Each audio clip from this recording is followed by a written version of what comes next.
Assalamualaikum warahmatullahi wabarakatuh. Kami dari kelompok 8 akan menjelaskan materi yang berjudul Teori Pembangunan Partisipatif atau Participatory Development Theory. Teori pembangunan partisipatif atau Participatory Development Theory merupakan pendekatan dalam pembangunan yang menekankan keterlibatan langsung masyarakat dalam proses perencanaan, pelaksanaan, dan evaluasi kegiatan pembangunan. Teori ini lahir sebagai respon terhadap pendekatan pembangunan top-down, di mana keputusan dan kebijakan seringkali dibuat oleh pihak luar tanpa memperhitungkan aspirasi atau kebutuhan komunitas setempat.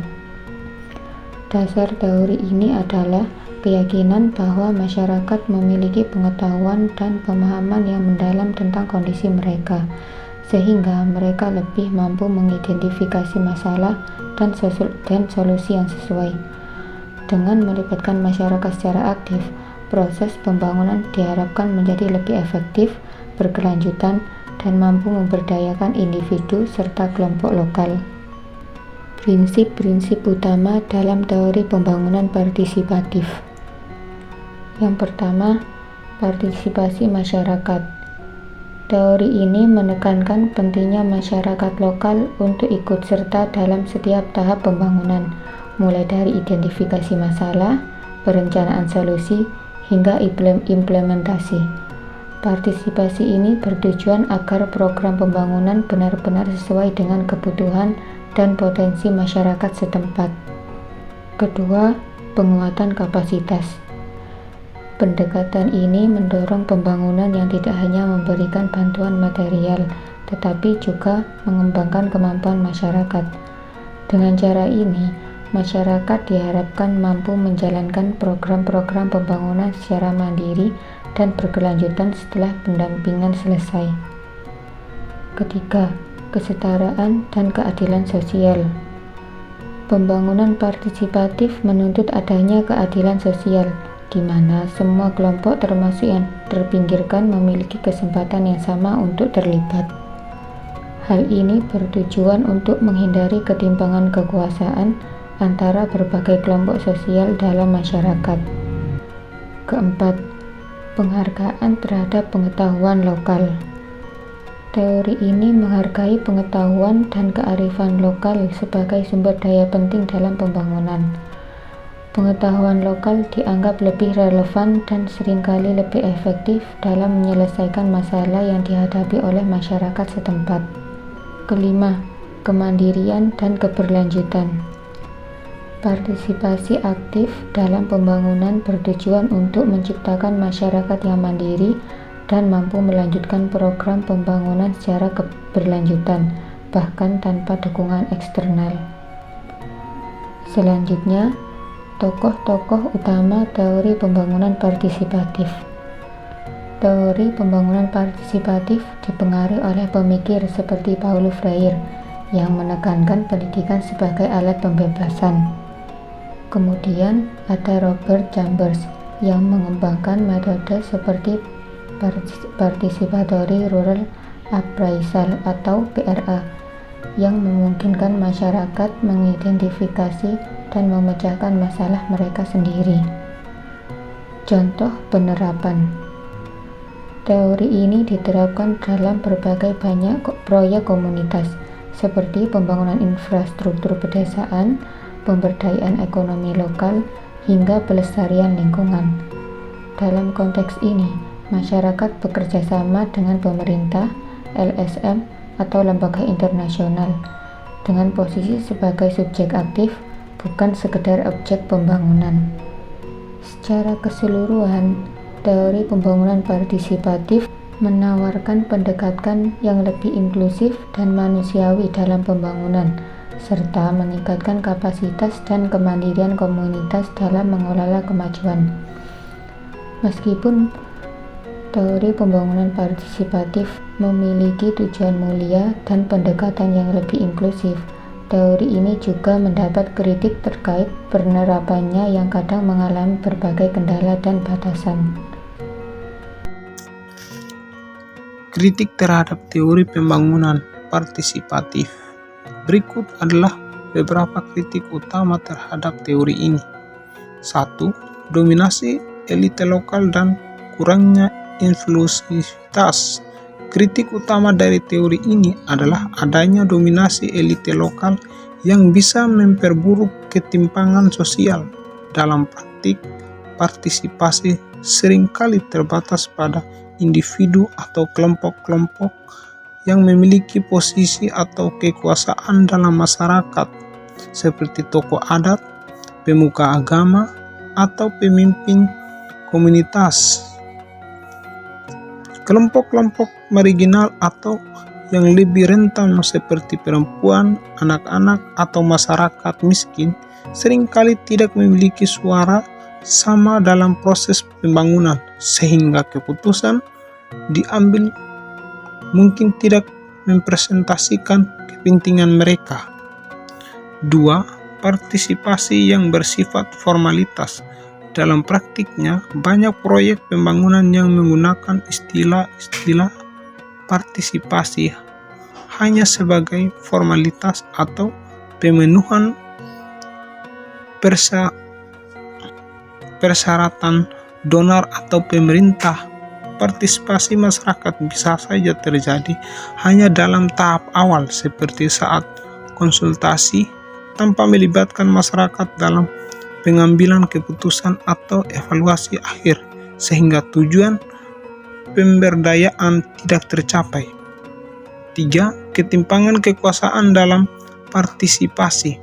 Pembangunan partisipatif seringkali diwarnai ketimpangan kekuasaan antara pihak luar seperti pemerintah, LSM, atau donor internasional, dan masyarakat lokal. Pihak eksternal sering memiliki kendali atas dana atau sumber daya, sehingga masyarakat lokal memiliki keterbatasan dalam menyuarakan keinginan mereka. Dalam kasus ini, proses partisipatif lebih dikendalikan oleh pihak yang lebih berkuasa, dan masyarakat lokal tetap dalam posisi yang rentan. 4. Keterbatasan kapasitas masyarakat lokal. Partisipatif elektif membutuhkan pengetahuan dan keterampilan yang memadai, namun masyarakat lokal seringkali tidak memiliki sumber daya atau kepastian teknis yang cukup untuk berpartisipasi penuh dalam proses pembangunan. Hal ini membuat mereka kesulitan untuk memahami kompleksitas perencanaan dan teknis pembangunan, sehingga pada akhirnya keputusan tetap diambil oleh pihak eksternal. 5. Hambatan budaya dan sosial dalam beberapa komunitas, terutama di wilayah pedesaan. Partisipasi aktif dalam pembangunan mungkin bertentangan dengan nilai-nilai tradisional atau hierarki sosial yang ada. Misalnya, kaum perempuan atau pemuda mungkin merasa enggan untuk bersuara karena normal budaya yang menempatkan mereka dalam posisi subordinat. Akibatnya, partisipasi hanya melibatkan kelompok-kelompok tertentu yang memiliki posisi sosial lebih tinggi. 6. Kesulitan mengukur keberhasilan partisipasi. Tidak seperti metode pembangunan top-down yang memiliki indikator keberhasilan yang lebih konkret. Partisipasi dalam pembangunan sulit diukur. Keberhasilan dalam pemberdayaan, peningkatan kapasitas, dan keberlanjutan seringkali membutuhkan waktu lama untuk melibatkan dan cenderung sulit diukur dengan indikator yang objektif. 7. Risiko ketergantungan pada sumber eksternal. Ketika proyek partisipatif dibiayai oleh donor eksternal atau LSM, terhadap risiko bahwa masyarakat akan bergantung pada bantuan tersebut, bukan pada sumber daya mereka sendiri. Setelah proyek selesai, bantuan dihentikan, keberlanjutan hasil pembangunan dan terancam karena masyarakat belum benar-benar mandiri.